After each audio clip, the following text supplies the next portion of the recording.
Jesus is God. இயேசுவே கடவுள்.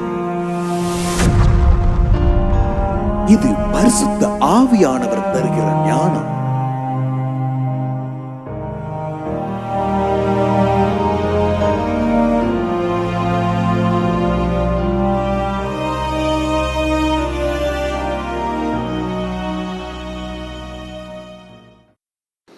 கர்த்தருக்கு மகிமை உண்டாவதாக. இன்றைய தியானத்திற்காக நாம் எடுத்துக்கொண்ட தலைப்பு பாழாக்குகிறவனின் பலம் குறித்த சத்தியம். பாழாக்குகிறவரின் பலம். பாழாக்குகிறவன் கடைசி 7 வருட அரசாட்சியிலே உலகத்தை ஆளுகை செய்கிற, உலகத்திலே அதிகாரம் செலுத்துகிற அந்த பாழாக்குகிறவனுக்கு என்ன பலம் இருக்கிறது? நேற்றைய தினத்திலே கடவுளோட கிருபையினால நேற்றைய தினத்திலே பாழாக்குகிறவனின் பலவீனத்தை குறித்து பார்த்தோம். இன்றைக்கு பாழாக்குகிறவனின் பலத்தை குறித்து பார்க்க இருக்கிறோம். கிறிஸ்துவுக்குள் சகோதர சகோதரிகளே, பாழாக்குகிறவன் யார் என்பதை நேற்றைய தினத்திலே நாம் பார்த்திருக்கிறோம். கர்த்தர் கிருபையினால உலகத்தின் அதிபதியை இவ்வளவாய் மனித ரூபத்திலே வைத்து மனிதனை கொண்டே அழிக்கிறார். அவனை குத்தி போடுகிறவர்களுக்கு முன்பாக அவன் தன்னை தேவன் என்று சொல்ல முடியுமா? முடியாது. பாழாக்குகிறவனே நீ எப்படி செத்து போனாய் அப்படின்னு அவன்கிட்ட போய் கேட்டோம்னா, இந்த ஜனங்கள் என்னைய கொண்டாங்க அப்படின்னு சொல்றதுக்கு அவனுக்கு வெக்கமா இருக்கும்.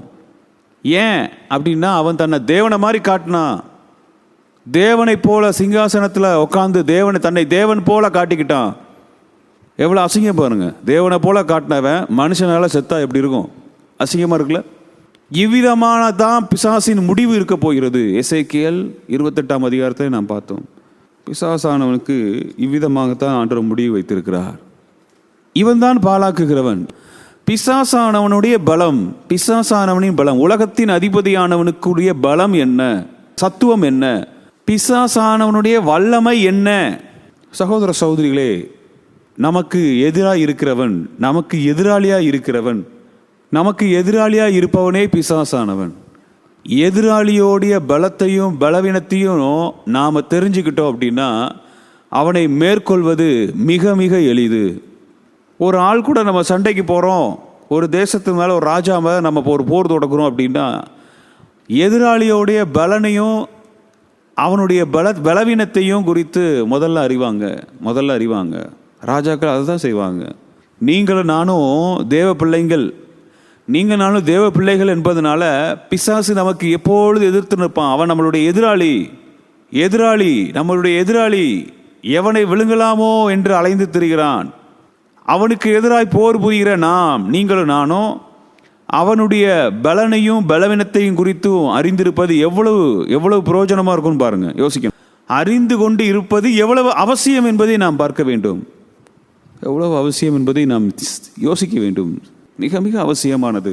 இதன் அடிப்படையிலே பாழாக்குகிறவனின் பலத்தை குறித்து, பாழாக்குகிறவனின் வல்லமையை குறித்த சத்தியத்தை நாம் பார்க்கலாம். கர்த்தர் நமக்கு இரக்கம் செய்வாராக. பாழாக்குகிறவன் நம்ம அறிந்திருக்கிறபடி உலகத்தின் அதிபதியாகிய பிசாசானவன் சாத்தானவன்.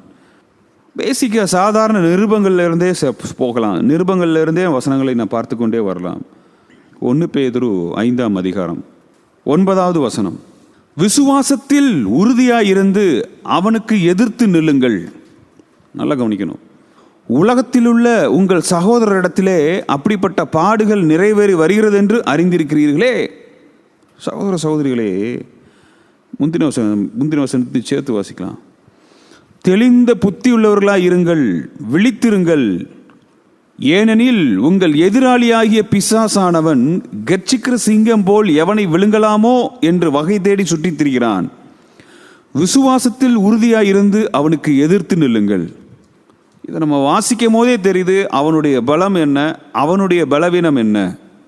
பிசாசுக்கான பலம் எங்க இருக்கு? இதுல தெரியுதா? இந்த வசனத்திலே தெரியுது பாருங்க. இந்த 2 வசனத்திலே நமக்கு தெரியுது பாருங்க. மேலும் 7ஆம் வசனத்திலிருந்து வாசித்தோம்னா இன்னும் நல்லா இருக்கும். அவர் உங்களை விசாரிக்கிறவரானபடியால் உங்கள் கவலைகளை எல்லாம் அவர் மேல் வைத்து விடுங்கள். பார்த்தீங்களா சகோதர சகோதரிகளே, பிசாசானவன் எப்படி பலப்படுறான்ங்கிறது இங்கே எழுதப்பட்டிருக்கு பாருங்க.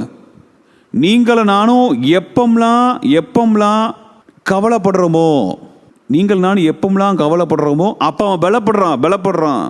நீங்களும் நானும் எப்பம்லாம் நம்மக்கிட்ட குறைவு இருக்கு, எப்பம்லாம் நம்ம யோசிக்கிறோமோ அப்போ அவன் பலப்படுறான். அதனால அழகாக சொல்றார், அவர் உங்களை விசாரிக்கிறவரான அப்படியால் அவர் உங்கள் கர்த்தராகிய இயேசு கிறிஸ்து உங்களை குறித்து விசாரிக்கிறார். என் பிள்ளை இன்னைக்கு என்ன சாப்பிட்டுச்சு, இன்னைக்கு என்ன பண்ணா, இந்த நாளை எப்படி அவன் போக்குனா, அவர் விசாரிக்கிறாரு. ஒவ்வொரு விசுவாச பிள்ளைக்கு ஒவ்வொரு தூதனை போட்டு விசாரிக்கிறாரு. இந்த சிந்தை உங்களுக்கு எனக்கும் இருந்துச்சுன்னு வைங்க, பிசாசு பலவீனம் அடைஞ்சிருவான். இந்த சிந்தையோட நீங்கள் நானும் உட்கார்ந்து இருந்தோம்னா நம்ம கிட்ட பிசாசோட பாச்சா பழிக்காது.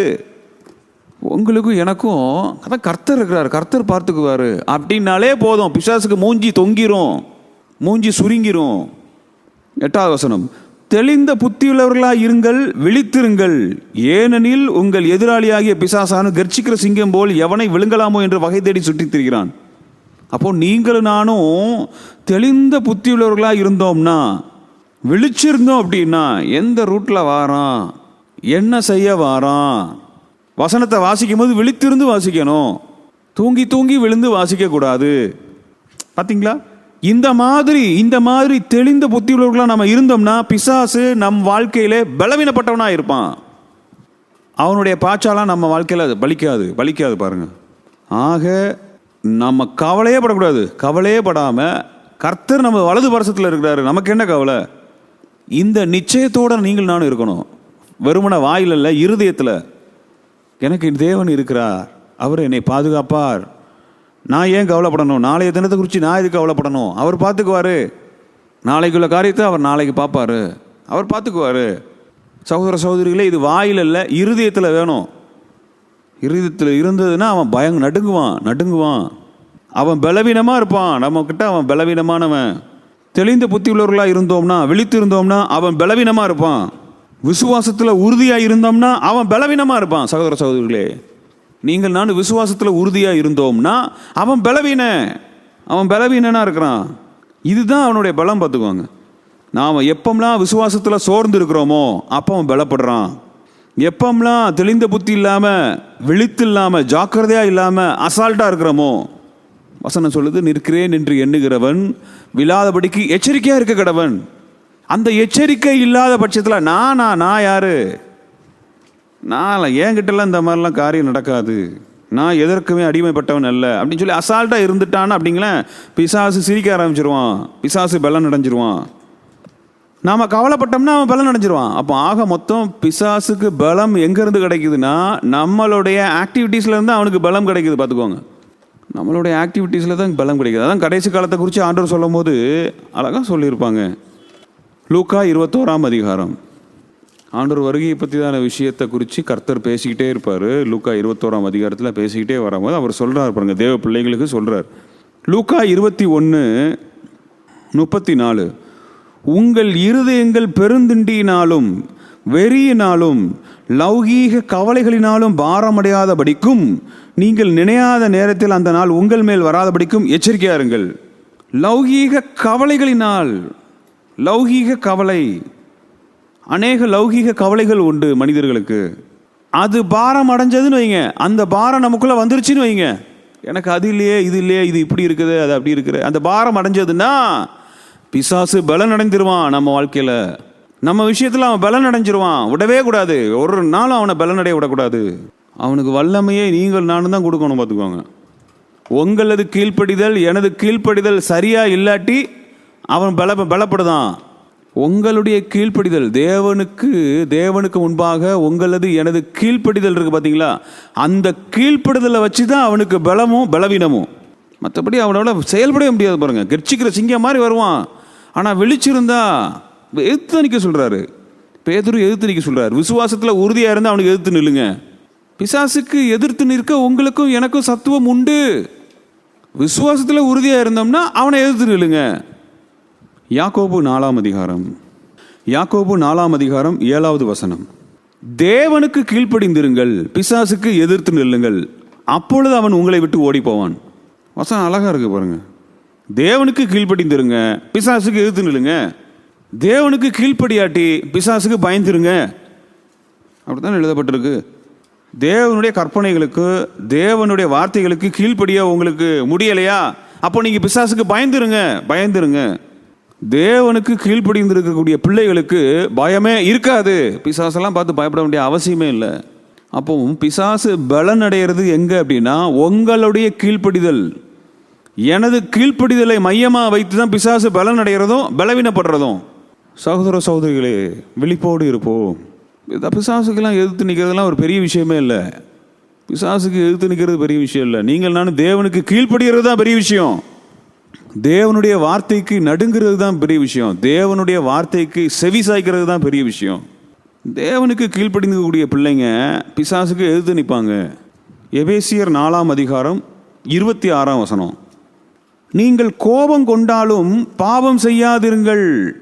நீங்கள் கோபம் கொண்டாலும் பாவம் செய்யாதிருங்கள். சூரியன் அஸ்தமிக்கிறதற்கு முன்னாக உங்கள் எரிச்சல் தனிய கடவது.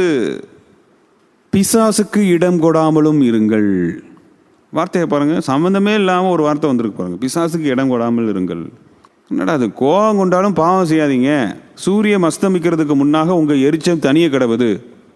இதை சொல்லிட்டு பிசாசுக்கு இடம் கொடாமலும் இருங்கள். சிந்திக்கணும் சகோதர சகோதரிகளே. பிசாசுக்கு எப்படி இடம் கிடைக்குது? நம்மளுடைய கோபத்தின் மூலமாக. பிசாசுக்கு எப்படி இடம் கிடைக்குது? நம்மளுடைய பாவத்தின் மூலமாக. பிசாசுக்கு எப்படி இடம் கிடைக்கிறது? நம்மளுடைய கீழ்ப்படியாமையின் மூலமாக. பிசாசு வாரான், அவனுக்கு எதிர்த்து நில்லுங்க. எப்படி எதிர்த்து நிற்கிறது? அவனை நேரடியாக வந்தானா என்னைக்காவது? நேரடியாக இல்லைங்க, இப்படி வாரான். நீங்கள் கோபம் கொள்ளும்படிக்கு, நீங்கள் பாவம் செய்யும்படிக்கு இப்படி வாரான் பிசாசு. கர்ச்சிக்கிற சிங்கம் போல பிசாசு வாரான் அப்படின்னா எப்படி யோசிக்கணும்னா, இப்படி யோசிக்கணும். கர்ச்சிக்கிற சிங்கம் போல யூடியூப்ல அழகா வாரான். கர்ச்சிக்கிற சிங்கம் போல யூடியூப்ல ஈஸியா வாரான் பாருங்க, அழகா வந்துருதான். வாட்ஸ்அப்ல கர்ச்சிக்கிற சிங்கம் போல ஒரு கேம்ஸ்ல வந்துருதான் பாருங்க, எவ்வளோ அழகா ஈஸியா வந்துருதான்ல. கர்ச்சிக்கிற சிங்கம் போல வாராம்னா ஒரு காலமும் உங்க முன்னாலேயும் என் முன்னாலேயும் பிசாசு கர்ச்சிக்கிற சிங்கம் மாதிரி வந்திருக்கிறான்னு நினைக்காது. சொல்ல முடியுமா? இப்படிதான் வாரான். நீங்கள் கோபம் கொள்ளும்படிக்கு, நீங்கள் பாவம் செய்யும்படிக்கு, நீங்கள் முறுமுறுக்கும்படிக்கு, ஒருவர் பகைக்கும்படிக்கு. கீழே உள்ள வசனங்களையும் பாருங்க. 30ஆம் வசனத்துக்கு மேல, அன்றியும் நீங்கள் மீட்கப்படும் நாளுக்கென்று முத்திரையாக பெற்ற தேவனுடைய பரிசுத்தாவியை துக்கப்படுத்தாதிருங்கள். இந்த மாதிரிலாம் பாவம் செஞ்சு பரிசுத்தாவியை துக்கப்படுத்திடாதீங்க. இப்படிதான் பிசாசு வாரான். நீங்கள் நானும் பரிசுத்தாவியை, நம்ம தேவனை துக்கப்படுத்தக்கூடிய அளவுக்கு நீங்கள் நானும் தேவனுக்கு விரோதமான பாவத்தை செய்யும்படிக்கு பிசாசு வாரான். 31 வசனம் பாருங்க. சகல விதமான கசப்பும் கோபமும் மூர்க்கமும் கூக்குரலும் தூஷணமும் மற்ற எந்த துர்க்குணமும் உங்களை விட்டு நீங்க கடவுது. அப்போ இதுதான் பிசாசோட வழி. பிசாசு இப்படிதான் வாரான். பிசாசு இப்படிதான் பலன் அடையுதான். நல்லா கவனிக்கணும். ஒருவருக்கொருவர் தயவாயும் மன உருக்கமாயும் இருந்து கிறிஸ்துவுக்குள் தேவன் உங்களுக்கு மன்னித்தது போல நீங்களும் ஒருவருக்கொருவர் மன்னியுங்கள். ஏங்க இப்படி மன்னிச்சிட்டோம்னு வைங்க, பிசாசு பலவீனம் அடைஞ்சிருவான். பிசாசு பலவீனம் அடைவான். நீங்கள் நானும் புரிஞ்சுக்கிடணும். பிசாசா எப்படி பலவீனப்படுத்துறது? இப்படிதான் பலவீனப்படுத்துறோம். நம்மளுடைய எதிராளியாகிய பிசாசுடைய பலத்தையும் குறித்து நாம் அறிந்து கொள்ள வேண்டும் சகோதர சகோதரிகளே. இது தெரியாமல் நம்மளால் போராட முடியாது. நம்ம நினச்சிட்டு இருப்போம், பிள்ளைங்க சேட்டை பண்ணிட்டாங்க, அம்மா அப்பா எதிராக பேசுகிறாங்க, மனைவி எதிராக பேசுகிறா, நண்பர்கள்லாம் எதிர்த்து நிற்கிறாங்க, சொந்தங்கள்லாம் நம்ம பகைக்காங்க. இல்லை, நம்மளை ஏதோ ஒரு இடத்துல விழத்தள்ளும்படிக்கு, தேவனுக்கு விரோதமான பாவம் செய்யும்படிக்கு பிசாசு போராடுறான். எதிர்த்து நிற்க பழகணும் பிசாசுக்கு, ஜனங்களோடு இல்லை. ஆண்டவர் அப்படிதான். ஆண்டவர்லாம் அப்படிதான். எந்த சூழ்நிலையும் எதிர்த்துருவார் உடனே. பாருங்க, எவ்வளோ க்ளோஸாக இருந்தாலும் சரி. அப்பாலே போ சாத்தானே, தேவனுக்கு ஏற்றவைகளை சிந்திக்காவா மனுஷனுக்கு ஏற்றவைகளை சிந்திக்கா நீ? பார்த்தீங்களா, பிசாசு அப்படி வரான் பாருங்க. கர்ச்சிக்கிற சிங்கம் போல பிசாசான ஏசப்பாட்ட எப்படி போனா? பேதுரு மூலமா போனா. இப்படி தான் நம்ம விழிப்பா இருக்கணும். விழிப்பா இருக்கிறதுனா இப்படி விழிப்பா இருக்கணும். விழித்திருங்கள்னு சொல்றாருல பேதுருல வாஸ்தவம்ல, பேதுரு நிருபத்தில் இப்போ நம்ம வாஸ்தவம். விழித்திருங்கள், ஜாக்கிரதையா இருங்கள். இப்படி விழித்திருக்கணும். எந்த ரூட்டில் வாரான் பிசாசை நம்ம இப்படி எதிர்பார்க்கணும். லூக்கா 22 அதிகாரம், லூக்கா 22 அதிகாரம், லூக்கா 22:31. பின்னும் கர்த்தர், சீமோனே சீமோனே, இதோ கோதுமையை சுலகினால் புடைக்கிறது போல சாத்தான் உங்களை புடைக்கிறதற்கு உத்தரவு கேட்டுக்கொண்டான். நானோ உன் விசுவாசம் ஒளிந்து போகாதபடிக்கு உனக்காக நான் வேண்டிக் கொண்டேன். ஆண்டவர்கிட்ட உத்தரவு கேட்குறான். கொஞ்சம் கொண்டாங்க, உங்கள் சீசர்களை கொஞ்சம் கொண்டாங்க, நான் சொலவில் போட்டு கொஞ்சம் புடைச்சிட்டு தாரேன், கொஞ்சம் கொண்டாங்க, அவனுடைய விசுவாசத்தை கொஞ்சம் ஷேக் பண்ணி காட்டுறேன். இந்த உம்முடைய சீசர்களுக்கு விசுவாசமே கிடையாது. அதுக்கு ஆண்டவர் என்ன பண்ணுறாரு? ஜெபம் பண்ணுறாரு, உன் விசுவாசம் ஒளிந்து போகாதபடிக்கு. பார்த்தீங்களா, இங்கே படிச்சுக்கிட்டாரு அவர் பாடத்தை. பேதுரு இங்கே பாடம் படிச்சுக்கிட்டாரு. விசுவாசத்தில் உறுதியாக இருந்து பிசாசுக்கு எதிர்த்து நில்லுங்கள்ங்கிற பாடத்தை இங்கே படிச்சுக்கிட்டாரு. இங்கே படிச்சுக்கிட்டதுனால தான் நிருபத்தில் அதை எழுதுறாரு. அது தெரியும்ல, அதுக்குள்ள சம்பவம் நமக்கு தெரியும். அதற்கு அவன், ஆண்டவரே, காவலிலும் சாவிலும் உம்மை பின்பற்றி வர ஆயத்தமாக இருக்கிறேன் என்றான். அவர் அவனை நோக்கி, பேதுருவே, இன்றைக்கு சேவல் கூவுகிறதற்கு முன்னே நீ என்னை அறிந்திருக்கிறதை 3 தரம் மறுதலிப்பா என்று உனக்கு சொல்லுகிறேன் என்றார். யோசித்து பாருங்க, இப்படி வந்தான் சொலவு. அவனுக்கு சொலவு இப்படி வந்துச்சு. சாத்தானுடைய சொலவு இவனுக்கு இப்படி வந்துச்சு. அவனுடைய விசுவாசம் பரீட்சிக்கப்படும்படிக்கு இப்படி வந்துச்சு. மறுதலிச்சிட்டான் ஆண்டவரை சபிச்சிட்டான். பார்த்தீங்களா, ஆண்டவரையே சபிக்கக்கூடிய துணிஞ்சிட்டான் பாருங்க. சொலவில் புடைச்சி விசுவாசத்தை காட்டான். இதுதான் இவனோட லட்சணம். பார்த்தீங்களா ஆண்டவரே அப்படின்னு நாங்கள் ஆண்டோட போய் லிஸ்ட்டை காட்டியிருப்பான்ல. பிசாசை இப்படி நம்ம எதிர்க்கணும் சகோதர சகோதரிகளே. பிசாசு இவ்விதமாக தான் வரான். உங்கள் முன்னாலேயும் ஏன் முன்னாலேயும் ஒரு நாளும் சிங்கத்தை மாதிரி வந்ததே கிடையாது. பார்த்துக்கோங்க, இவ்விதமாக தான் வரான். இவ்விதமாக தான் நீங்கள் நானும் விழித்திருக்க வேண்டும். இவ்விதமாகவே நீங்களும் நானும் விழித்திருக்கும்படிக்கு, இவ்விதமாகவே உங்களது விசுவாசத்தை எனது விசுவாசத்தை காத்துக்கொள்ளும்படிக்கு நாம் அழைக்கப்பட்டிருக்கிறோம். சகோதர சகோதரிகளே, இப்படி விழித்திருப்போம். விசுவாசத்தை இப்படி காத்துக்கொள்ளுவோம். விசுவாசத்தில் உறுதியாக இருந்து அவனை எதிர்ப்போம். ஓடியே போயிடுவான். பார்த்துக்கோங்க, ஓடியே போயிடுவான். ஓசியா 8 அதிகாரம்.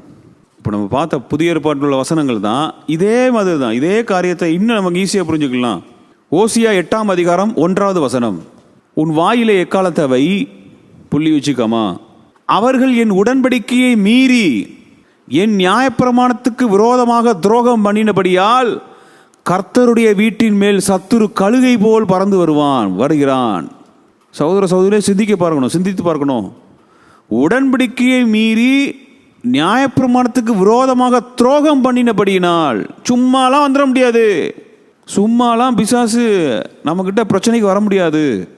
உடன்படிக்கையும் நியாயப்பிரமாணத்துக்கும் விரோதமாக நீங்கள் நானும் செயல்படும் பொழுது, உடன்படிக்கை நியாயப்பிரமாணம்னா என்ன? தேவனுடைய கற்பனைகளின்படி வாழாமல் இருக்கும் பொழுது, தேவனுடைய வார்த்தைக்கு கீழ்ப்படியாது இருக்கும் பொழுது, தேவனுடைய வசனத்திற்கு நடுங்காது இருக்கும்போது பிசாசு அப்படியே கழுகு மாதிரி சுற்றி வட்டம் போடுவான். ஏய், இங்கே ஒரு இறை இருக்குது, இங்கே எனக்கு ஒரு இறை இருக்கு, மாட்டி இருக்கு, இந்த இறைய என்னன்னு பார்த்துட்டு வந்தேன், ஒரு நிமிஷம் வெயிட் பண்ணு அப்படி ரவுண்ட் அடிக்கிறான் பாருங்க. கர்த்தருடைய வீடு தான், கர்த்தருடைய பிள்ளை தான், தேவ பிள்ளை தான். ஆனால் சத்துரு மேலே கழுகு மாதிரி பறந்து வர்றான்.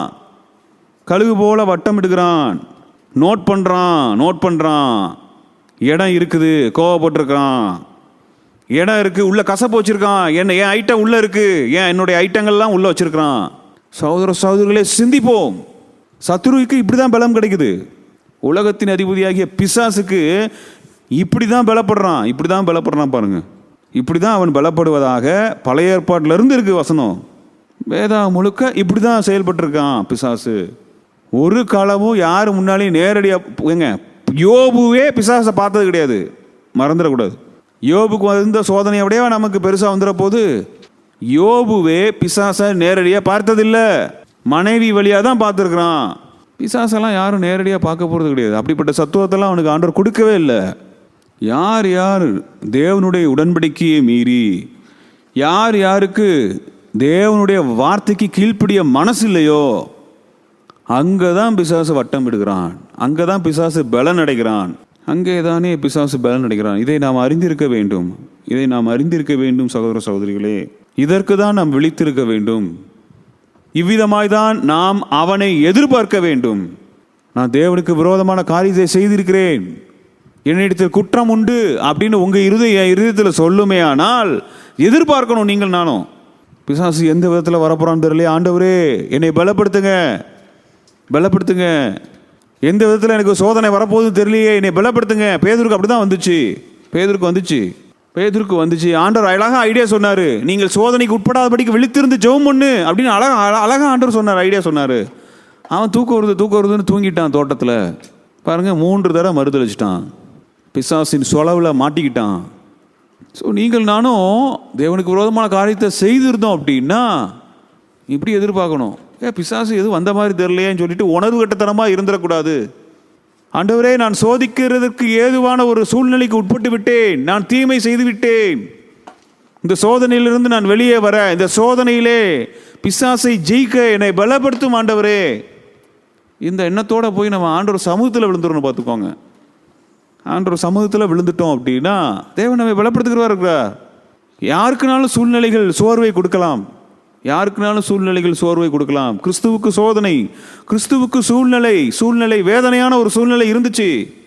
ஆண்டவரே பிதாவே, இந்த வேலைக்கென்று தான் என்னை நீர் அனுப்பினீர் என்பதை நான் அறிந்திருக்கிறேன். ஆயினும் இது என்னை விட்டு நீங்க போனால் நீங்க செய்யுமே.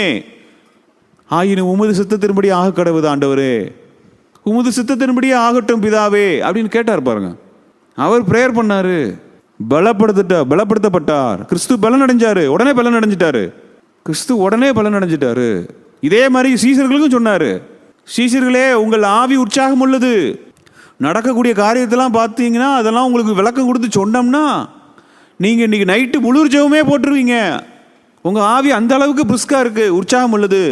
உங்கள் மாமிசம் பலவீனமாக இருக்கு.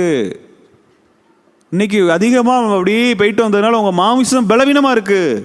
அந்த மாமிச பலவீனத்து நிமித்தமாக தான் நீங்கள் தூங்குறீங்க. ஆவி உற்சாகம் உள்ளது தான். தயவு செஞ்சு ஜெபம் பண்ணுங்க. சொலவு வருது, பிசாசு சொலவு தூக்கிட்டு வரான். ஜெபம் பண்ணுங்க, விழித்திருங்க, சோதனைக்கு உட்படாதபடிக்க விழித்திருங்கள். அந்த சீசர்களுக்கு மண்டையில் ஏறலை, அவ்வளோ டயர்டு. மாமிச பலவீனம்.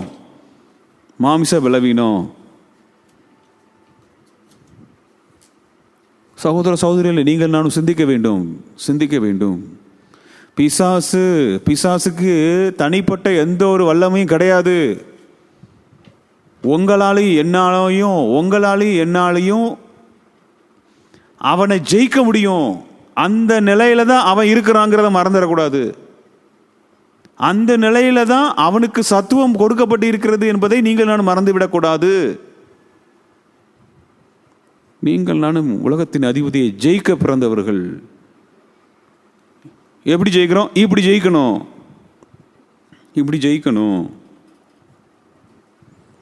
சகோதர சகோதரிகளே, இப்போ பார்த்தீங்களா, இதே அடிப்படையில் தான் நாளைக்கு உலகத்தின், நல்லா கவனிக்கணும், இதே அடிப்படையில் தான் கடைசி கொம்பு, சின்ன கொம்பு, பாலாக்குகிறவன், ஆந்தி கிறிஸ்து, கடைசி சாம்ராஜ்யத்தில் அதிகாரம் செலுத்துகிறவன், இதே ஃபார்மெட்டில் தான் உட்காந்துருக்கான். இதே ஃபார்மெட்டில் தான் வல்லமையை தனக்கு பலப்படுறான். இதே ஃபார்மெட்டில் தான் பலப்படுறான். வசனத்தை பார்க்கலாம். தானியேல் 8ஆம் அதிகாரம் 23வது வசனம் முதல். அவர்களுடைய ராஜ்யபாரத்தின் கடைசி காலத்திலோ வென்றால் பாதகருடைய பாதகம் நிறைவேறும் போது, பாருங்க, பாதகருடைய பாதகம், மனிதர்களுடைய பாவம் நான் வைத்திருக்கிற வரைமுறையை தாண்டும் பொழுது, மனிதருடைய பாவம் இருக்கிறதிலே ஹையஸ்ட் பாவமாகிய ஓரின எச்சரிக்கை நாட்டில் வரும் பொழுது, மனிதர்களிடத்திலே ஓரின சேர்க்கையானது தேசத்திலே நடைமுறைப்படுத்தப்படும் பொழுது, அதான் எழுதப்பட்டு இருக்கிறது, பாதகருடைய பாதகம் நிறைவேறும் போது. சோதம் குமரா நாட்டு பாவம் தேவ சமூகத்தை போய் எட்டிச்சு. அதே மாதிரி பாதகருடைய பாதகம் தேவ சமூகத்திலும் போய் எட்டும் பொழுது எழுதியிருக்காங்க. பாதகருடைய பாதகம் நிறைவேறும் போது மூர்க்க முகமும் சூதான பேச்சும் உள்ள சாமர்த்தியமான ஒரு ராஜா எழும்புவான். இவன் தான் சின்ன கொம்பு குறித்து அங்கே எழுதப்பட்டு இருக்கிறது. முழுசா வாசிக்கணும். சின்ன கொம்பு குறித்து அங்கே விளக்கம் கொடுக்கப்பட்டு இருக்கிறது. மூர்க்க முகமும் சூதான பேச்சும் உள்ள சாமர்த்தியமான ஒரு ராஜா எழும்புவான். பாருங்க, மூர்க்க முகம், சூதான பேச்சு, சாமர்த்தியமான ஒரு ராஜா, சாமர்த்தியமான ஆளு, சூதான பேச்சு, கண்டுபிடிக்க முடியாது. சூதானவன், வஞ்சகன், வஞ்சகன் ஒருத்தன் எழும்புவான். 24 வசனம், அவனுடைய வல்லமை பெருகும், அவனுடைய வல்லமை பெருகும். ஏன் அப்போ அவன் மனுஷனுக்கு மிஞ்சின மாதிரி ஏதோ இயற்கைக்கு மிஞ்சின மாதிரி சக்திலாம் வச்சுருப்பானோ? திரைப்படங்களில் காட்டுற மாதிரி அந்த கிராஃபிக்ஸ்லாம் காட்டுறாங்க பார்த்தீங்களா திரைப்படங்களில், அப்படியே அந்த இடத்துல பறக்கிறது, அப்படியே அந்த இடத்துல இறங்குறது, இந்த மாதிரிலாம் அவன் வல்லம் வச்சுருப்பானோ அப்படின்னு பார்த்தா நல்லா பாருங்க, அவனுடைய வல்லமை பெருகும், ஆனாலும் அவனுடைய சுய பலத்தினால் அல்ல. சுய பலம்லாம் அப்படி வந்து ஸ்பெசிஃபிக்காக ஒன்றும் இல்லை. எங்க பாழாக்குகிறவனை குறித்து எழுதப்பட்டு இருக்கிறது. அதிகாரத்தை முழுசாவனால் வாசித்து பாருங்க. பாழாக்குகிறவன் கடைசி சாம்ராஜ்யத்தில் ஒரு அதிகாரம், அந்த அதிகாரத்தை குறித்து எழுதப்பட்டிருக்கிறது. அந்த சின்ன கொம்பை குறித்து எழுதப்பட்டிருக்கிறது. பிசாசை குறித்து எழுதப்பட்டிருக்கிறது.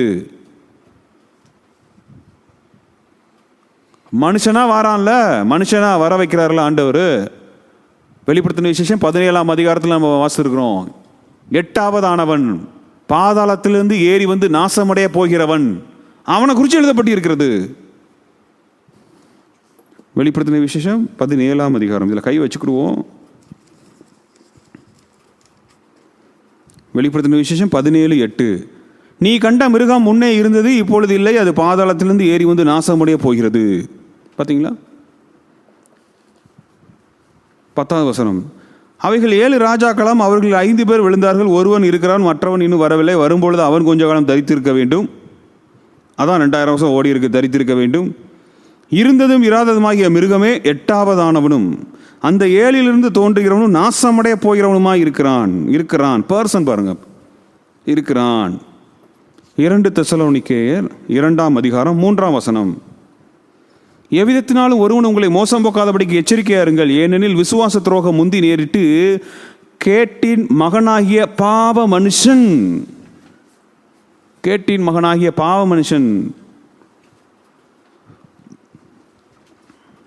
பாதாளத்திலிருந்து ஏறி வரக்கூடிய அந்த மிருகம், பாதாளத்திலிருந்து ஏறி வரக்கூடிய அவன், பாதாளத்திலிருந்து ஏறி வரக்கூடிய பாவ மனுஷன், பாதாளத்திலிருந்து ஏறி வரக்கூடிய பாழாக்குகிறவன், உலகத்தை பாழாக்குகிறவன், உலகத்தை வனாந்தரமாக்குறவன், அவனுடைய வல்லமை பெருகும். சகோதர சகோதரிகளே, அவனுடைய வல்லமை பெருகும், ஆனால் அவனுடைய சுயபலத்தினால் அல்ல. தானியேல் 8:24, அவனுடைய சுயபலத்தினால் அல்ல.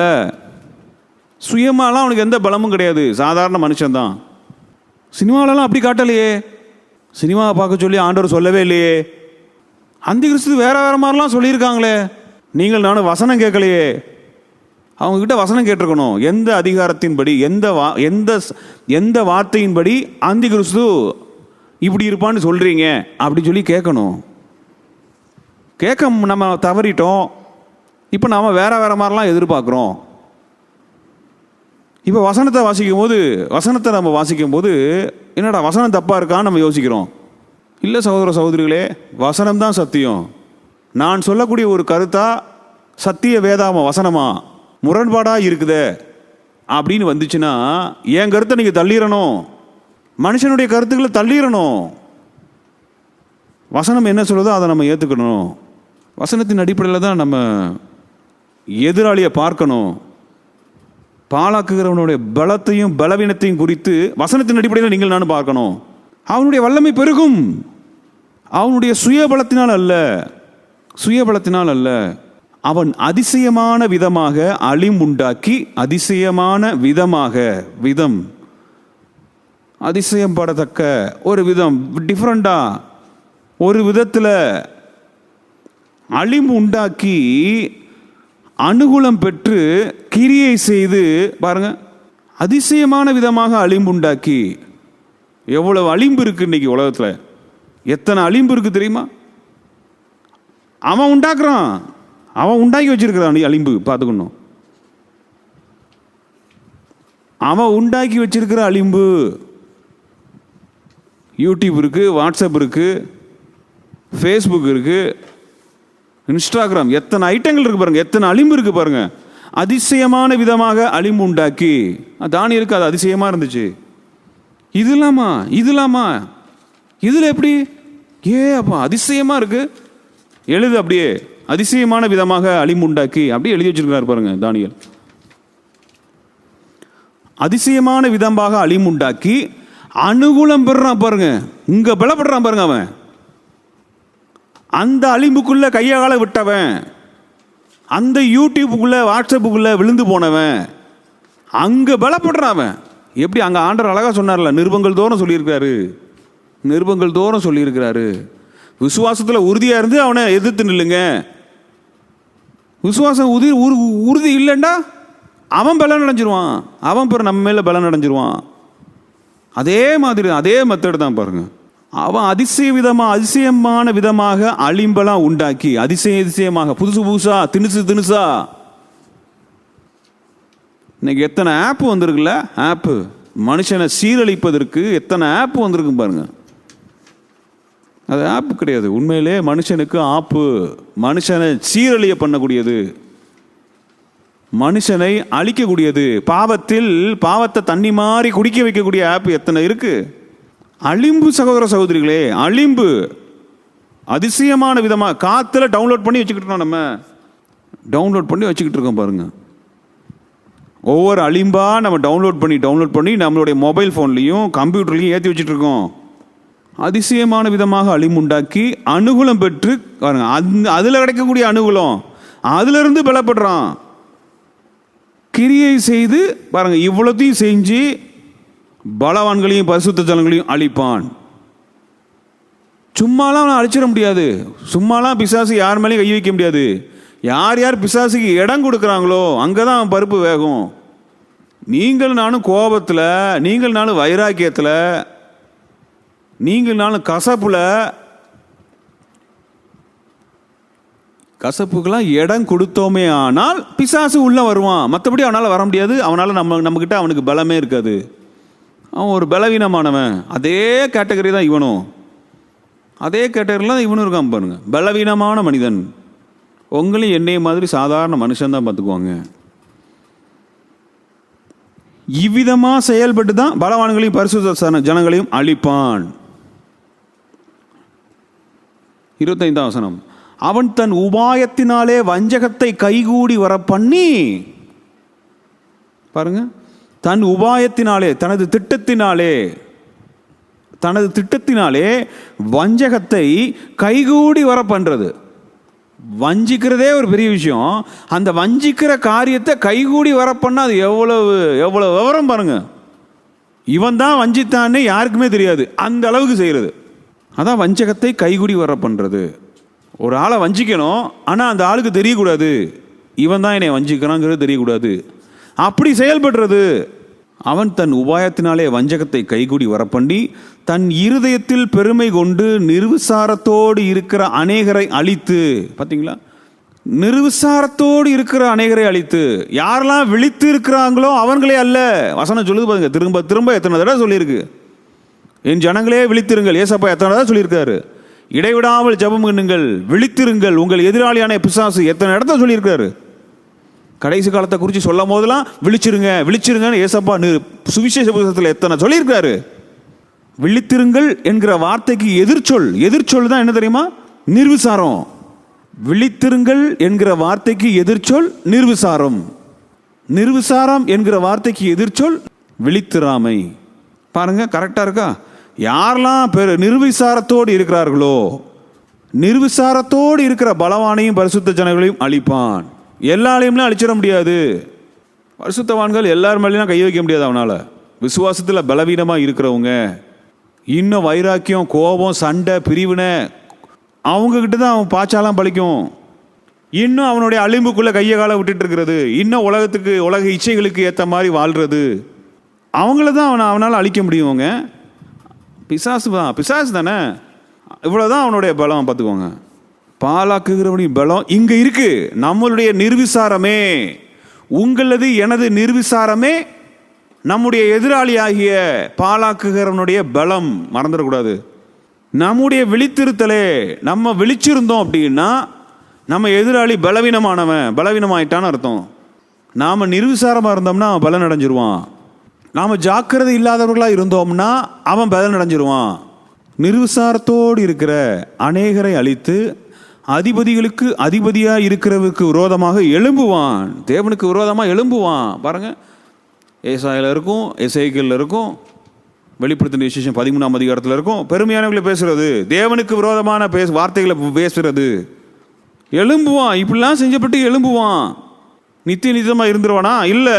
ஆனாலும் அவன் கைகளினால் அல்ல, வேறு விதமாக முடித்து போடப்படுவான். அவன் எப்படி முடிச்சு போடப்படுவான்னு எசேக்கியேல் 28ஆம் அதிகாரத்தில் இருக்கு.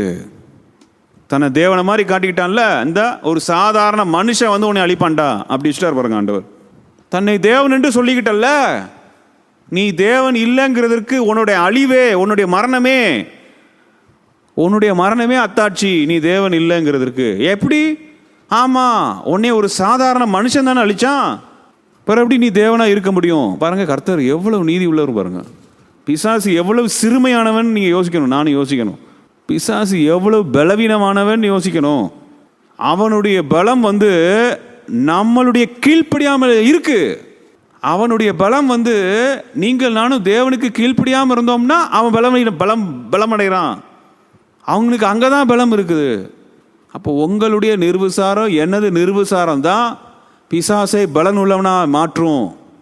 நம்மளுடைய எதிராளியை பலம் உள்ளவனாய் மாற்றிடும். நாம் ஜாக்கிரதையாக இருக்க வேண்டும். நானும் நீங்களும் விழிச்சிருந்தோம்னா பிசாசு பலவீனம் அடைஞ்சிருவான். வஞ்சிக்கிற பயங்கரமான ஆள் பார்த்துக்கோங்க. வஞ்சிக்கிறதுல பயங்கரமான ஆள். நாம் இந்த வசனத்தினோட தான் அவனை எதிர்த்து நிற்கணும். இந்த வசனத்தினூடாக தான் நம்ம எதிர்த்து நிற்கணும். சகோதர சகோதரிகளே, நான் அப்படி வருவேன், நான் இப்படி வருவேன்னு சினிமாவில் போட்ட காட்டின மாதிரிலாம் நம்ம எதிர்பார்க்கக்கூடாது. தானியேல் தீர்க்கதரிசி என்ன சொல்கிறாரோ அதை போய் வாசிங்க அப்படின்னு தானே ஆண்டவர் சொல்லியிருக்காரு நமக்கு. நாம் இப்போ அதை தானே வாசிக்கணும்.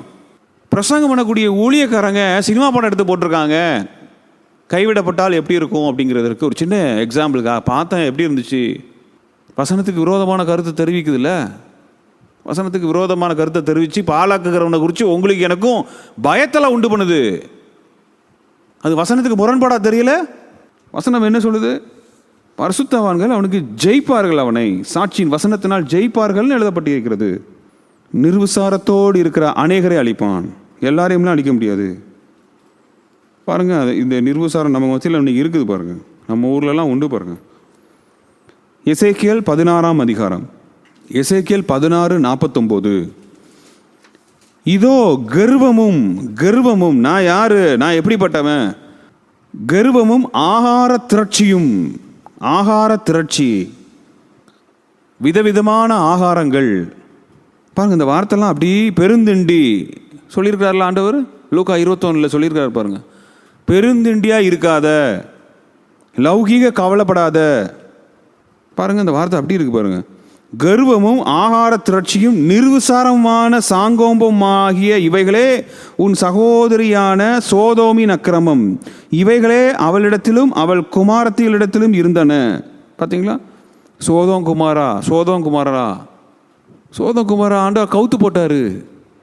அங்கே என்ன ஆகார திரட்சி, அங்கே என்ன கர்வம், அங்கே என்ன நிர்விசாரம். பிசாசு பாருங்க, தேவனுக்கு விரோதமான இடத்துல கொண்டு வந்து நிப்பாட்டின பார்த்தீங்களா அந்த ஜனங்களை. தேவன் அழிச்சு போடும் வழி அளவுக்கு, தேவனுடைய சமூகத்தில் போய் எட்டக்கூடிய அளவுக்கு அந்த ஜனங்களை பாவத்தில் ஊற்றிட்டான் பாருங்க. அதே சூழ்நிலை தான் இன்னைக்கு இருக்கா? இன்னைக்கும் அதே சூழ்நிலை இருக்குதா? கர்வம் படுறாங்களா ஜனங்கள்? போல கர்வமாக இருக்கிறாங்களா? ஆகார திரட்சியாக இருக்காங்களா? எல்லா இடத்துலையும் டிஃப்ரெண்ட் நல்ல ஆகாரங்கள்லாம் வந்திருக்கா? பிரியாணி என்ன, KFC என்ன, மேரி ப்ரௌன் என்ன, எத்தனை விதவிதமான ஹோட்டல்ஸ் பாருங்க. எல்லாம் பாவம் செய்கிறவங்க, பாவம் செய்ய ஜனங்களை தூண்டுறாங்க. கடைசியில் இங்கே வந்து தேவ கோபாக்கினைக்கு ஏற்ற ஒரு சூழ்நிலையில் கொண்டு வந்து நிப்பாட்டி தேவ கோபாத்தில் அதை அழிஞ்சு போயிடுவாங்க. இப்படி தான் பிசாசு அழிக்கிறான் ஜனங்களை.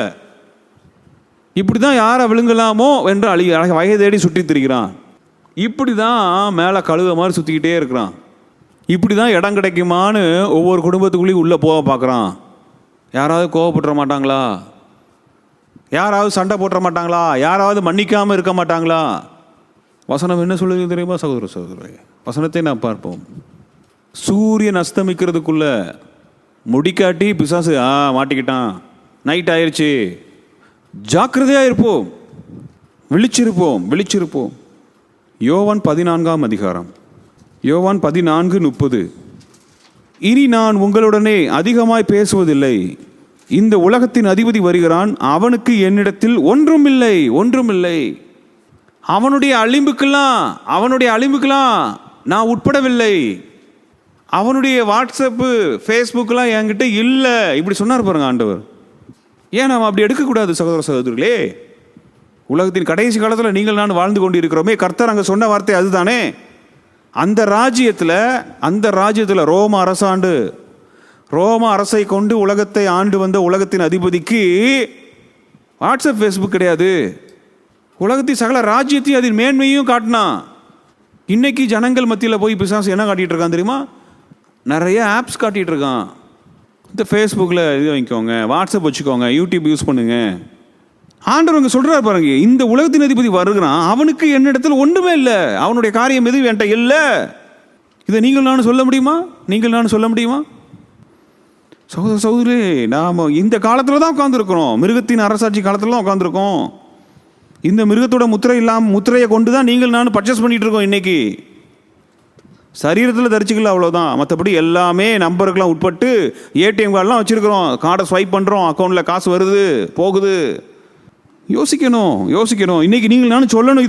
இந்த விசுவாசம் சோதிக்கப்படுறதுக்கு நெருங்கி இருக்கோம். நம்ம இந்த முத்திரையை தூக்கி தூர போடுறதுக்கு, இந்த ஏடிஎம் கார்டை தூரத்துக்கு போடுவதற்கு, இந்த பணத்தை தூக்கி தூர போடுவதற்கு நீங்கள் நானும் உங்கள் விசுவாசம் என் விசுவாசமும் சோதிக்கப்படுவதற்கு ஏற்ற ஒரு சூழ்நிலை நம்மை நெருங்கி இருக்கிறதே. இன்னைக்கு நீங்கள் நானும் சொல்ல முடியுமா? இந்த மிருகத்தின் முத்திரை என்கிட்ட இல்லை, இந்த உலகத்தில் அதிபதி வருகிறான், அவனுக்கு என்னிடத்தில் ஒன்றுமில்லை, அவனுடைய முத்திரையை நான் தரித்து கொள்ளவில்லை, நான் விழித்திருக்கிறேன், வசனத்தின்படி விழித்திருக்கிறேன், எந்த விதத்தில் எதிராளியான பிசாசு வருவானோ என்று நான் விழித்திருக்கிறேன். நான் ஒன்றும் நிர்விசாரமாக இல்லை, அதெல்லாம் வரும்போது பார்த்துக்கலாம் சார், அப்படி நான் நிர்விசாரமாக இல்லை. இந்தியாவில் இன்னும் அனௌன்ஸ்மெண்ட் பண்ணவே இல்லையே, அப்படி நிர்விசாரமாக இல்லை, நான் விழித்திருக்கிறேன். ஏசப்பா மாதிரி நீங்கள் நானும் சொல்லணும். உலகத்தின் அதிபதி வாரான், அவனுக்கு என்னிடத்தில் ஒன்றும் கிடையாது. எபேசியர் 6ஆம் அதிகாரம் 10வது வசனம் முதல். என் சகோதரரே, கர்த்தரிலும் அவருடைய சத்துவத்தின் வல்லமையிலும் பலப்படுங்கள். பாருங்க, பிசாசோட பலம் என்னன்னு தெரிஞ்சுக்கிட்டோமா? பாலாக்குகிறவனுடைய பலம் என்ன? அங்கங்கே அழிமை உண்டாக்குறது, அதில் மாற்றவங்கள தேவனுக்கு விரோதமாக திருப்பி விட்டுறது, தேவனுக்கு விரோதமான பாவத்தை ஜனங்கள் செய்யும்படிக்கு ஆங்காங்கே அழிம்பை உண்டாக்குறான். இதுதான் அவனுடைய பலம். இதில் தான் அவன் பலப்படுறான். இந்த பலத்தை வச்சு தான் ஒவ்வொரு குடும்பத்தையும் நாசப்படுத்துதான். யார் தனக்கு இடம் கொடுக்குறாங்களோ, யார் தனது இருதயத்தில் எனக்கு இடம் திறந்து கொடுக்குறாங்களோ அவங்க இருதயத்தில் போய் உட்காந்துக்கிறான், அவங்க இருதயத்தை ஏவுறான், அவங்க போய் மிருகத்தின் முத்திரையை வாங்கிக்கிறதுக்கு துணியை வைக்கிறான். இதுதான் சகோதரே நடக்குது. இதுதான் சகோதரரே, இதுதான் நிருபங்கள் தோறும் எழுதி வராரு பரிசுத்த ஆவியானவர். நிருபங்கள் தோறும் நமக்காக எழுதி வைத்திருக்கிறார். பிசாசின் பலம், பிசாசோட பலவீனம் குறித்து நாம் தெரிஞ்சுக்கிட்டோம். இவனை எதிர்ப்பதற்கு நீங்கள் நானும் சத்துவம் உள்ளவர்களாக இருக்கும்படிக்கு அழகான டிப்ஸ் அங்கே அழகாக கொடுத்துருக்கிறார் பாருங்க. என் சகோதரரை, கர்த்தரிலும் அவருடைய சத்துவத்தின் வல்லமையிலும் பலப்படுங்கள். நாம் பலனடைகிறத குறித்து எழுதப்பட்டு இருக்கிறது. நீங்கள் நானும் பலனடைகிறத குறித்து எழுதப்பட்டு இருக்கிறது பாருங்க. நீங்கள் நானும் பலம் உள்ளவர்களாக இருக்கணும், அப்போ தான் அவனை ஜெயிக்க முடியும். 11 வசனம். நீங்கள் பிசாசின் தந்திரங்களோடு எதிர்த்து நிற்க திராணி உள்ளவர்களாகும்படி தேவனுடைய சர்வாயுத வர்க்கத்தையும் தரித்து கொள்ளுங்கள். ஒரு போர்ச்சேவகனுடைய ஆயுதங்கள் எல்லாம் வச்சு அழகாக அங்கே ஆண்டவர் ஆவியானவர் பவுல மூலமாக எழுதி வச்சிருக்கார் பாருங்க. மாம்சத்தோடும் இரத்தத்தோடும் அல்ல, துரைத்தனங்களோடும் அதிகாரங்களோடும் இப்பிரபஞ்சத்தின் அந்தகார லோகாதிபதிகளோடும் வானமண்டலங்களோட பொல்லாத ஆவிகளின் சேனைகளோடும் நமக்கு போராட்டம் உண்டு. சகோதர சகோதரிகளே, பிசாசு பார்த்துக்கிட்டே இருப்பான், இடம் கிடைக்குதான்னு பார்த்துக்கிட்டே இருப்பான். மாம்சத்தோடு இரத்தத்தோடு மாத்திரம் இல்லை, மாம்ச வழியாய் மாத்திரம் இல்லை, அதிகாரங்களோடும் துரைத்தனங்களோடும் இப்பிரபஞ்சத்தின் அந்தகார லோகாதிபதிகளோடும் பாருங்க, சாத்தானை சேவிக்கிறவர்களோடும் நமக்கு போராட்டம் உண்டு. வான மண்டலங்களில் உள்ள பொல்லாத ஆவிகளின் சேனைகளோடு நமக்கு போராட்டம் உண்டு. கொஞ்சம் நம்ம கேர்லெஸ்ஸாக இருந்துட்டோம்னா, நிர்விசாரமாக இருந்துட்டோம்னா உள்ள 10 ஆவி வந்து உட்காந்துரும். சுவிசேஷ புஸ்தகத்தில் அழகாக ஆண்டவர் சொல்கிறாரு, உள்ள ஆவி வந்து உட்காந்துரும். டீசெண்டாக இருக்கும், பார்த்துக்கோங்க, டீசெண்டாக இருக்கும். உள்ள ஆவி இருக்கிறதே தெரியாது, தெரியுமா? ஆண்டவர் பிசாசு பிடிச்ச ஒரு பையனை ஆண்டவர் சுகம் கொடுத்துட்டாரு. பரிசேய சதிசேய கூட்டம் என்ன சொல்லிச்சு? ஆண்டவருக்கு பிசாசு பிடிச்சிருக்குன்னு சொல்லிட்டான். இங்கே அதுக்கு தான் ஆண்டவர் அங்கே எல்லாம் விளக்கம் கொடுத்தாரு. உங்கள் இருதயத்தில் ஆவி வந்து உட்காந்துருக்கு, உங்களுக்கு பொல்லாத ஆவி உள்ளேருந்து உட்காந்துருக்கு. அதனால நீங்கள் அப்படி தான் சொல்லுவீங்க. நீங்கள் கெட்ட மரம், கெட்ட காரியம் தானே பேசுவீங்க. நல்ல மரம் நல்ல கனி கொடுக்கும். உங்கள் இருதயத்தின் நிறைவுனால வாய் பேசுது. பார்த்தீங்களா? அங்கே பரிசேய சதிசேய கூட்டம் பொல்லாத ஆவி உள்ள உட்காந்துருக்கு பாருங்க சகோதர சகோதரிகளே. இதே மாதிரி இன்னைக்கு அநேக இடத்துல பொல்லாத ஆவி உட்காந்துருக்கும். சர்ச்சைக்கு வரும், பைபிளை தூக்கும், பைபிள் வாசிக்கும். ஆனால் உள்ளே இருக்கிறது பொல்லாத ஆவி. அங்கே பரிசேய சதிசேய கூட்டம் அப்படி தான் இருந்துச்சு. பிசாசு பிடிச்சவொன்னே ஆண்டவர் சுகம் கொடுத்துட்டாரு. உள்ள பொறாமையின் ஆவி உள்ளது பேசுது பாருங்க, பொல்லாத ஆவி. பரிசேய சதிசேயர்கள் மூலமாக இயேசுவையே பெயல்செல்பு, என்ன தைரியம். இதே மாதிரி பொல்லாத ஆவி பிடிச்சவங்க நிறைய பேர் உண்டு, பார்த்துக்கோங்க. சபைகள் நிறைய பேர் உண்டு. டீசெண்டான பொல்லாத ஆவிகள் வெளியே தெரியாது. இவைகளோடெல்லாம் எதிர்த்து நிற்க உங்களுக்கு எனக்கும் போராட்டங்கள் உண்டு சகோதர சகோதரிகளே, உண்டு. எப்படி ஜெயிக்கிறது? 13 வசனம் பாருங்க. ஆகையால் தீங்கு நாளிலே மோசமான சூழ்நிலையிலே பொல்லாத காலங்களிலே அவைகளை நீங்கள் எதிர்க்கவும் சகலத்தையும் செய்து முடித்தவர்களாய் நிற்கவும் திராணி உள்ளவர்கள் ஆகும்படிக்கு தேவனுடைய சர்வாயுத வர்க்கத்தை எடுத்துக்கொள்ளுங்கள்.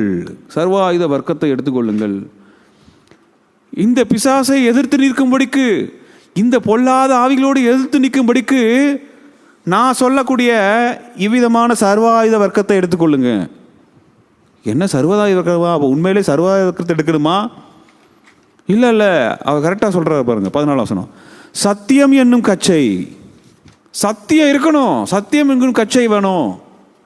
நேரடியாக சொல்லப்பட்ட வாக்கியம் இல்லை. கச்சையை தூக்கி கட்டிட்டு அப்படி முன்னால் போய் நிற்க முடியாது கிடையாது. சத்தியம் என்னும் கச்சை, நீதி என்னும் மார்க்கவசம், சமாதானத்தின் சுவிசேஷத்துக்குரிய ஆயத்தம் என்னும் பாதரட்சை, பொல்லாங்கம் எய்யும் அக்கினியாஸ்திரங்களை எல்லாம் அவித்து போடத்தக்கதாக எல்லாவற்றுக்கும் மேலாக விசுவாசம் என்னும் கேடகத்தை பிடித்து கொண்டவர்களாயும் நில்லுங்கள். பார்த்தீங்களா? பேதுரு அதே தான் காரியம் சொன்னார். உங்கள் எதிராளியாக பிசாசன் எவனை வஞ்சிக்கலாமோ என்று சுட்டி திரிகிறான். விசுவாசத்தில் உறுதியாக இருந்து அவனுக்கு எதிர்த்து நில்லுங்கள். ரட்சண்யம் என்னும் தலைச்சீராவையும் தேவ வசனமாகிய ஆவியின் பட்டயத்தையும் எடுத்துக்கொள்ளுங்கள். தேவ வசனம், ஆவியின் பட்டயத்தை எடுத்துக்கொள்ளுங்கள். 18 வசனம். எந்த சமயத்திலும் சகலவிதமான வேண்டுதலோடும் விண்ணப்பத்தோடும் ஆவியினாலே ஜெபம் பண்ணி அதன் பொருட்டு மிகுந்த மன உறுதியோடும் சகல பரிசுத்தவான்களுக்காகவும் பண்ணும் வேண்டுதலோடும் விழித்து கொண்டிருங்கள். பார்த்தீங்களா? எப்போ பார்த்தாலும் விழிச்சிருக்கணும், விண்ணப்பத்தோடு இருக்கணும். வாயளவில் இல்லை, 4 பேர் பார்க்கணுங்கிறதுக்காக இல்லை. ஆவியில் உள்ள இருதயத்தில் ஜெபம் பண்ணி, ஆவியினாலே ஜெபம் பண்ணி அதன் பொருட்டு மன உறுதி மிகுந்த மன உறுதியோடும், பார்த்தீங்களா, மனசாட்சியோட நான் தேவனுக்கு உரியவனாக இருக்கிறேன், நான் தேவனுக்குடைய பிள்ளையாக இருக்கிறேன், எந்த விதத்திலும் தேவனுக்கு விரோதமான காரியத்தை நான் செய்துவிடக்கூடாது, சகல பரிசுத்தவான்களுக்காகவும் பண்ணும் வேண்டுதலோடும் விழித்து கொண்டிருங்கள். சகல பரிசுத்தவான்களுக்காகவும் பண்ணும் வேண்டுதலோடும் கூட விழித்து கொண்டிருங்கள். சுவிசேஷத்திற்காக சங்கிலியால் கட்டப்பட்டிருக்கிற ஸ்தானாதிபதியாகிய நான் அதை பற்றி பேச வேண்டியதை தைரியமாய் பேசத்தக்கதாக நான் தைரியமாய் என் வாயை திறந்து சுவிசேஷத்தின் ரகசியத்தை அறிவிப்பதற்கு வாக்கு எனக்கு கொடுக்கப்படும்படி எனக்காகவும் விண்ணப்பம் பண்ணுங்கள். பாருங்க அந்த ஊழியனுடைய மனத்தாழ்மையை பாருங்க. சகோதர சகோதரர்களே, நீங்களும் நானும் தேவனுக்கு ஸ்தானாதிபதிகளாக இருக்க வேண்டும். ஸ்தானாதிபதினா என்ன? சுவிசேஷத்திற்காக சங்கிலியால் கட்டப்பட்டுறது. இதுதான் ஸ்தானாதிபதின்னு சொல்லிட்டு பெரிய பெரிய ஆடி காரு அம்பானி கார்லாம் வாங்கிட்டு இருக்கக்கூடாது, பார்த்துக்கோங்க. ஸ்தானாதிபதினா இப்படி இருக்கணும், கட்டப்படணும். சுவிசேஷம் சொன்னேன், அதனால அடித்தாங்க. ஆண்டவர் வசனத்துக்கு நான் கீழ்ப்படிஞ்சேன், அவர் தரிக்கக்கூடாதுன்னு சொல்லியிருக்கிறாரு, அதனால் நான் அதுக்கு கீழ்ப்படிஞ்சேன், என்னை தரன்னு இழுத்துட்டு போயிட்டாங்க. இவங்க தான் ஸ்தானாதிபதிகள். கர்த்தர் சொல்லியிருக்கிறாரு, கர்த்தருடைய வார்த்தை தான் நான் கீழ்ப்படிவேன். என் சரீரத்தில் உலகத்தின் முத்திரையை நான் தரிச்சிக்க மாட்டேன், ஐடியை தரிச்சிக்க போகிறது இல்லை. ஐடென்டிஃபிகேஷனுக்காக இவங்க கொடுக்கலாம், ஆனால் அது ஆண்டவர் ஏற்கனவே வாங்கக்கூடாதுன்னு 2000 வருஷத்துக்கு முன்னாலே சொல்லியிருக்கிறாரு. ஆகவே நான் தரிச்சிக்கலை, நான் தரிக்க மாட்டேன்னு சொன்னேன்.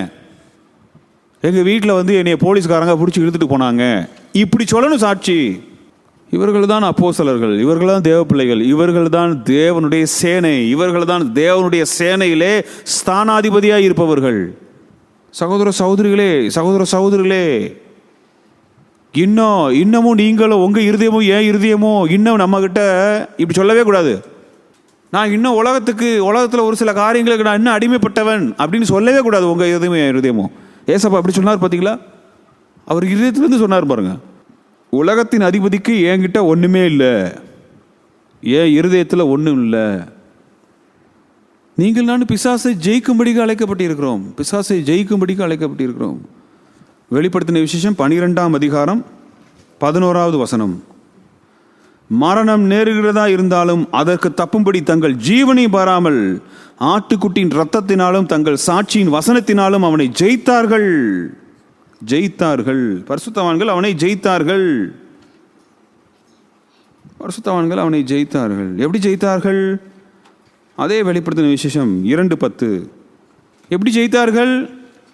வெளிப்படுத்தின விசேஷம் 2:10. நீ படப்போகிற பாடுகளை குறித்து எவ்வளவும் பயப்படாதே. இதோ நீங்கள் சோதிக்கப்படும் பொருட்டாக பிசாசானவன் உங்களில் சிலரை காவலில் போடுவான். 10 நாள் உபத்திரவப்படுவீர்கள், ஆனாலும் நீ மரண பரியந்தம் உண்மையாயிரு, அப்பொழுது ஜீவ கிரீடத்தை உனக்கு தருவேன். இப்படி தான் ஜெயிப்பாங்க. அந்த வசனம் அப்படியே இருந்துச்சா? மரணம் வரைக்கும் உண்மையாயிரு. வெளிப்படுத்தின விசேஷம் 12:11 அதே வார்த்தை இருந்துச்சு பாருங்க. மரணம் நேரிடுகிறதா இருந்தாலும் இப்படி தான் அவனை ஜெயித்தாங்க. இப்படி தான் பரிசுத்தவான்கள் ஜெயிப்பார்கள். சகோதர சகோதரிகளே, நாம் எல்லா காரியத்தையுமே மாற்றி யோசிக்கிறோம். நீங்களும் நானும் எல்லா காரியத்தையும் மாற்றி யோசிக்கும்படிக்கு பிசாசான வஞ்சித்து இருக்கிறான் சபைகளை. அநேக வருடங்களாக பிசாசானவன் சபைகளை வஞ்சித்து இருக்கிறான். அதனால தான் பிசாசுனா வேற மாதிரி யோசிக்கிறோம், பாலாக்குகிறவன்னா வேற மாதிரி யோசிக்கிறோம். நம்ம பிசாசை ஜெயிக்கிறதுனா எப்படிங்கிறதே நமக்கு தெரியாது. எல்லாம் மாற்றி ஏதோ என்னமோ ஏதோ போனோம் வந்தோம், வசனம் இருக்குது, ஆமாம் ஏதோ இருக்குதுன்னு அப்படியே முடிக்கிறோம். முழுசாக ஆராய்ந்து பார்க்கறது இல்லை. அப்படி ஆராய்ந்து பார்க்காததுனால வந்த வேணா பாருங்க, எது பிசாசோட பலம், எது பிசாசோடைய பலவீனம், அவன் நம்மளுக்கு பலம் சத்துவம் எங்கேருந்து கிடைக்கி. சகோதர சகோதரிகளை, சத்தியத்தை அறிந்து கொள்வோம். நாம் அவனை எப்படி ஜெயிக்க போகிறோம்? நேரடியாவா கட்டி உருண்டா சண்டை போட போகிறோம்? இல்லைங்க. ஆண்டவர் எப்படி ஜெயித்தாரு? பட்டயத்தை வச்சு சதக்குன்னு குத்துனார்ல. எபேசியர்லாம் 6 அழகாக இருக்குது பாருங்க. பட்டயம், கர்த்தருடைய வார்த்தை. இப்படி தாங்க அவனை ஜெயிக்கணும். மரணம் நேரிடுறதா இருந்தாலும் நீ மரண பரியந்தம் உண்மையாரு, அப்பொழுது ஜீவ கிரீடத்தை உனக்கு தருவேன். இப்படி ஒரு குரூப் அழகாக ஜெயிப்பாங்க அவனை.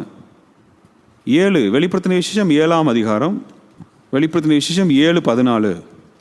அதற்கு நான், ஆண்டவனே அது உமக்கே தெரியும் என்றேன். அப்பொழுது அவன், கவனிங்க, இவர்கள் மிகுந்த உபத்திரவத்திலிருந்து வந்தவர்கள், இவர்கள் தங்கள் அங்கிகளை ஆட்டுக்குட்டியானவருடைய இரத்தத்தினால் தோய்த்து வெளுத்தவர்கள். தங்களது அங்கிகளை ஆட்டுக்குட்டியின் இரத்தத்தினாலே தோய்த்து வெளுத்தவர்கள். இந்த வார்த்தை அங்கே அப்படியே இருந்துச்சு பார்த்தீங்களா? வெளிப்படுத்தின விசேஷம் 12:11. மரணம் நேரிடுதா இருந்தாலும் அதற்கு தப்பும்படி தங்கள் ஜீவனையும் பாராமல் ஆட்டுக்குட்டியின் இரத்தத்தினாலும் தங்கள் சாட்சியின் வசனத்தினாலும் அவனை ஜெயித்தார்கள். இந்த வார்த்தை அப்படியே இருக்குது பாருங்க. இப்படி தான் அவனை ஜெயிக்கிறோம் சகோதர சகோதரிகளே. இப்படி தான் நம்ம சர்வ ஆயுத வர்க்கத்தை தரித்து கொண்டிருக்க வேண்டும். இப்படித்தான் நீங்களும் நானும் பிசாசுக்கு நம் வாழ்க்கையில இடம் கொடாமல் இருக்க வேண்டும். இப்படித்தான் பாழாக்குகிறவனை நீங்கள் நானும் ஜெயிக்க வேண்டும். இதுதான் பாழாக்குகிறவனுடைய பலமும் பலவீனமுமாய் இருக்கிறது. தலைப்புக்கு ஏற்றபடி பார்த்தோமே ஆனால், உங்களது எனது நிர்விசாரமே அவனை பலனடைய செய்கிறது, அவனை வல்லமை உள்ளவனாய் மாற்றுகிறது. ஆகவே நாம் நிர்வசானத்தை தூக்கி தூர போட்டுருவோம். விழித்திருப்போம். தேவன் நமக்கு இரக்கம் செய்வாராக. நாம் கண்களை மூடி ஜெபம் செய்யலாம். எங்கள் அன்புள்ள தகப்பனே, உமக்கு மகிமை உண்டாகட்டும் ஐயா. தகப்பனே, எங்களை பலப்படுத்துங்கப்பா, பலப்படுத்துங்க. உமது வசனத்தினால் கட்டும் ஐயா. ஆண்டவரே, எதிராளியின் பலத்தையும் பலவீனத்தையும் வசனத்தை கொண்டு நாங்கள் ஆராய்ந்து பார்த்திருக்கிறோம். தகப்பனே, எங்களுக்கு உணர்வுள்ள இருதயம் தாருங்கப்பா. இந்த உலகத்தை குறித்து நாங்கள் பாரமடையாதபடிக்கு, உலக கவலைகளினாலே நாங்கள் பாரமடையாதபடிக்கு ஜாக்கிரதையாக இருந்துருவோமாகப்பா, விழித்திருந்துருவோமாகப்பா. இடைவிடாமல் ஜபத்திலே தரித்து கொள்வோமாகப்பா. இந்த எண்ணங்களை எங்களுக்குள்ளே பத்திரப்படுத்தி வைத்துக் கொள்வோமாகப்பா. எங்கள் இருதயத்தில் எழுதும் ஐயா. இந்த சிந்தை, இந்த வசனங்கள் எல்லாம் எங்கள் இருதயத்திலே பதிந்திடட்டும் ஐயா. இந்த வசனங்களை கொண்டு அவனை ஜெயிக்கவும் எங்களை பலப்படுத்துங்கப்பா, கிருபை செய்யுங்கப்பா. இரக்கம் பண்ணுங்க தகப்பனே, இரக்கம் பண்ணுங்க ராஜா, இரக்கம் பண்ணுங்கப்பா. சத்தியத்திலே வளர செய்யுங்கப்பா. வசனத்தினாலே எங்களை கட்டுங்கப்பா. பரிசுத்த ஆவியானவர் தான் எங்களை ஆளுகை செய்துடுவாராகப்பா. நன்றி தகப்பனே, உமக்கு நன்றி. இயேசுவின் மூலம் ஜெபங்கள் எங்கள் ஜீவனுள்ள நல்ல பிதாவே. ஆமென். என் ஆத்துமாவே கர்த்தரையே ஸ்தோத்திரி, என் முழு உள்ளமே அவருடைய பரிசுத்த நாமத்தையே ஸ்தோத்திரி. என் ஆத்துமாவே கர்த்தரையே ஸ்தோத்திரி, கர்த்தர் செய்த சகல உபகாரங்களையும் மறவாதே. ஆமென்.